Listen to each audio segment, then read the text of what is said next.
Oi, pessoal, tudo bom com vocês? Meu nome é Lia Plutarco, eu sou psicóloga e hoje eu queria apresentar para vocês o que é o Big Five, o atual modelo que nós utilizamos para compreender personalidade. Vamos lá?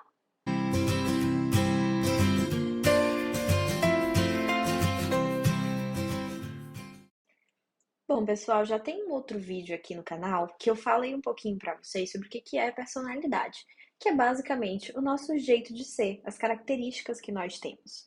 E isso, obviamente, é uma coisa que é extremamente ampla. Então, nós precisamos de modelos de personalidade que tentem organizar, colocar esse jeito de ser em categorias. Então, tá, que jeito de ser é esse, né? Quais são essas categorias de jeito de ser? E foi isso que eu vim apresentar para vocês hoje. O modelo que a gente tem, que é o modelo dos cinco grandes, ou Big Five, que é os cinco grandes fatores de personalidade. A partir desse modelo, a gente consegue entender esse jeito de ser de todos os seres humanos a partir de cinco grandes categorias. Essas categorias, elas têm dois polos. Então, cada categoria, que é o que a gente vai conhecer hoje, ela vai ter um polo que seria um polo mais positivo, um polo mais negativo, e o ideal de cada categoria é que ela seja flexível. Para quem já viu o vídeo anterior, lembra disso. Qual é a grande questão? A grande questão dos nossos traços de personalidade é que eles precisam ser flexíveis, adaptáveis. Por exemplo, eu tenho um traço de personalidade de extroversão, mas em nem todo ambiente vai caber eu ser extrovertido. E a personalidade saudável é aquela que vai conseguir se adaptar. Então eu vou conseguir, sim, eu sou extrovertido, para mim é mais fácil ser extrovertido, porque é o meu traço de personalidade, mas eu consigo também ficar um pouquinho mais quieto, um pouquinho mais calado, se eu perceber que é isso que a situação está pedindo de mim.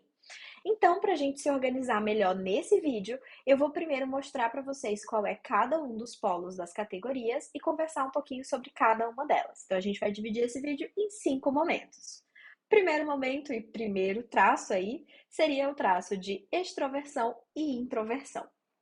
Esse traço, ele vai falar das nossas habilidades interpessoais, da maneira como a gente se relaciona ali com as pessoas e o que de fato a gente consegue expressar e como a gente prefere se expressar. Num dos polos, a gente tem a pessoa extrovertida. A pessoa que vai ter características de ser mais agregador, assertivo, sociável, falador e até expansivo, né? Assim, de realmente gesticular mais e aquela coisa bem caricata que a gente está acostumado a ver. Mas vale ressaltar que existem níveis. Esses níveis de extroversão e de introversão significa que eu posso ter uma pessoa, por exemplo, que não é nada expansiva, mas que é assertiva, que gosta de falar um pouquinho mais, e ela vai ainda se encaixar no traço de extroversão, tá? No outro polo da extroversão, eu tenho a introversão. Pessoas introvertidas. Essas pessoas são pessoas que vão ser mais reservadas, mais tímidas, mais quietas, um pouco mais sóbrias, né? Assim, mais caladinhas, assim, quietinhas, tá? Esse traço, eu acho que é um dos traços, talvez o traço do modelo mais conhecido, né? Que a gente mais já deve ter ouvido falar por aí, e que por saber, né, e por ouvir falar há mais tempo, é até mais fácil para a gente visualizar. Claro, quanto mais a gente conseguir lidar bem com essas habilidades, né? Conseguir, como eu disse, navegar entre os dois polos, mesmo que você seja introvertido, mas que você consiga em alguns momentos falar mais, em alguns momentos se expor mais, isso seria próximo do que a gente consideraria a personalidade mais saudável, beleza? O segundo traço do Big Five, o segundo componente, é o polo consciencioso e desorganizado. Então, a gente vai poder organizar aí a personalidade das pessoas por meio dessa segunda característica. Esse traço de conscienciosidade, que seria um dos polos, né, ou realização também é chamado assim, ele vai reunir pessoas que são responsáveis, organizadas, confiáveis, persistentes, cuidadosas e bastante disciplinadas. Então, são pessoas que adoram a sua boa agenda, que adoram marcar horário de compromisso, organizar o seu dia a dia, gerir o próprio tempo, buscar metas para conseguirem alcançar, que se comprometem a fazer alguma coisa e fazem, custe o que custar, seria esse polo da conscienciosidade. E esse traço, ele tem uma coisa interessante que é, a gente não considera que é muito saudável você estar nem num polo e nem no outro. A conscienciosidade realmente ela só é saudável quando ela é flexível. Nada de ficar preso nas suas agendas e nesse controle, né, sendo extremamente responsável. Isso também vai te adoecer. No outro polo, a gente tem a desorganização, que vai reunir pessoas que são mais distraídas, desorganizadas, pouco confiáveis, descuidadas e impulsivas. Deixa a vida me levar, a vida leva eu, vou tomando as decisões ao longo do dia, não olho agenda, não olho nada, não programo coisa nenhuma e deixo as coisas irem acontecendo. É bastante perigoso também estar nesse polo, e claro que seria interessante a gente ter um equilíbrio entre as duas coisas, como eu falei para vocês.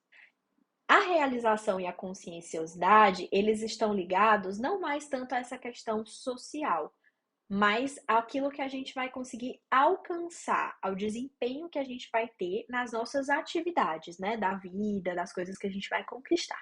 Vamos para a terceira categoria, então.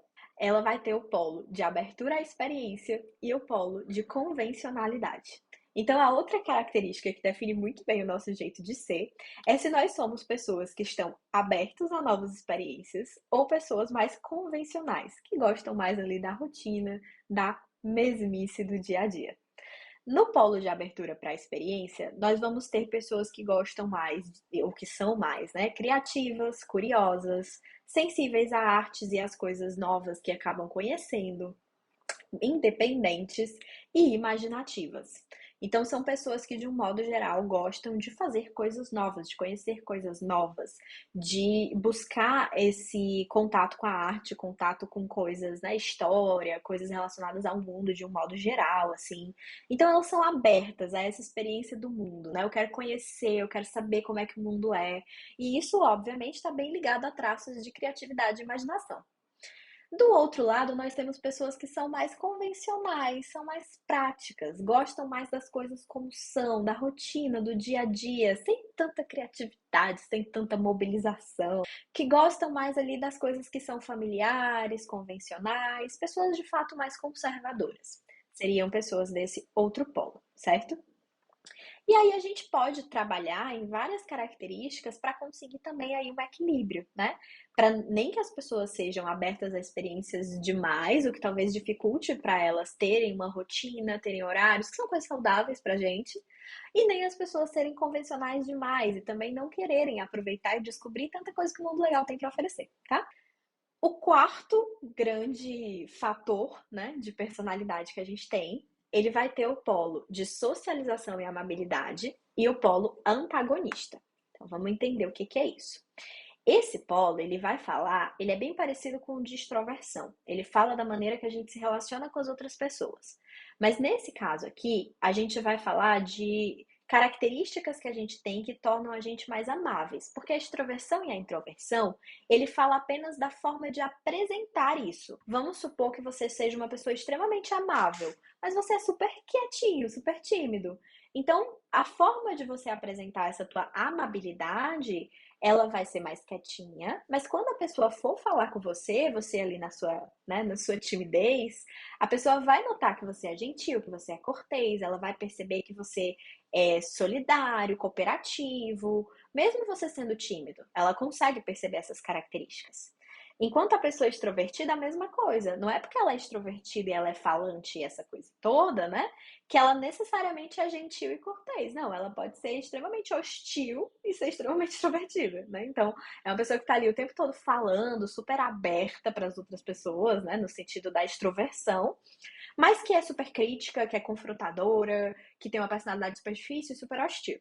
Então, a gente tem como ter essas duas coisas aí acontecendo juntas, tá? Então, voltando para o polo da amabilidade e do antagonista. No polo de pessoas amáveis, que tem essa característica da amabilidade, nós vamos ter as características de ser alguém que é cooperativo, receptivo, confiável, solidário, gentil e grato. Então, são características normalmente presentes nas pessoas que têm um traço de amabilidade maior. Enquanto que do outro lado, a gente tem características de alguém antagonista, que seria exatamente essa pessoa que é mais fria, muitas vezes pode ser desagradável, confrontadora, crítica e até inamistoso mesmo, assim, uma pessoa difícil de se relacionar por essas características mais difíceis, certo? E aí a gente tem essa medida da propensão que as pessoas têm de se relacionarem com as outras de uma maneira mais amistosa. De um modo geral, as pessoas com maior traço de amabilidade vão ser pessoas que são mais fáceis de conviver, pessoas que costumam serem mais amadas, né? Não que as outras não possam, mas é que é mais fácil de amar e de gostar de pessoas que têm esse traço de amabilidade do que de gostar de pessoas que têm esse traço mais antagonista. Ainda que algumas pessoas prefiram, né? Tem gente para tudo nesse mundo, essa é a parte boa.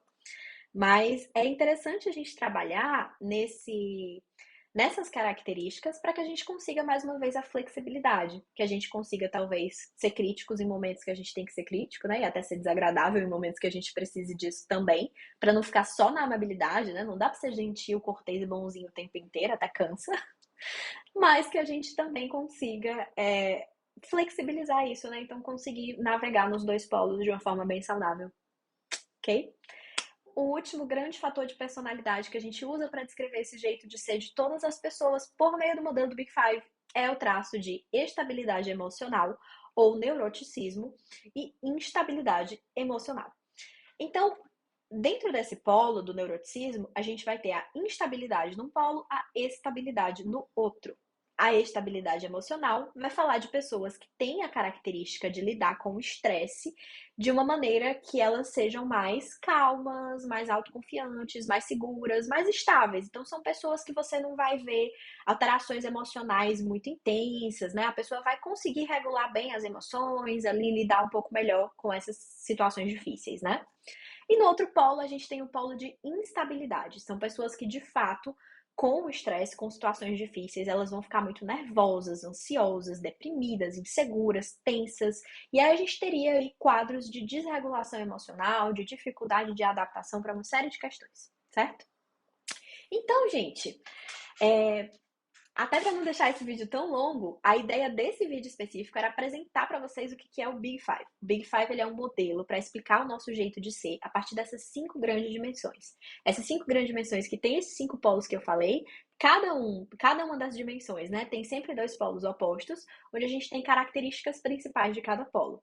Eu espero que tenha ficado claro para vocês, que vocês tenham gostado de entender um pouquinho mais sobre personalidade. É um assunto muito interessante, né? Um beijo grande. Se você ficou com alguma dúvida, manda mensagem, curte, comenta, compartilha esse vídeo e entra em contato para a gente continuar conversando sobre psicologia. Tchau, tchau, gente. Até o próximo.